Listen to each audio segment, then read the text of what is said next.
spend your hard-earned money on a nice hitch or trailer, you want to make sure your stuff is safe and secure. Well, I've got a couple of locks right here that'll do just that. Let's start with the bolt coupler pin lock. You won't have to worry about anyone hooking up to your trailer with this in place. It uses a stainless steel pin and the lock slides back and forth across that pin for ease of use. Both locks use a plate tumbler sidebar to prevent bumping or picking of the locks. And one of my favorite things about these locks is they both use my ignition key. So I really like my hitch, and the last thing I want is for someone to take off with it.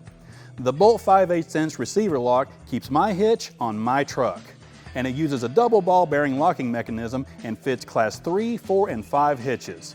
Thanks to the auto return spring, as soon as I remove my key, it locks back automatically. One less thing for me to worry about forgetting. And both locks have a stainless steel lock shutter to keep out dirt and grime, and they're also both weatherproof.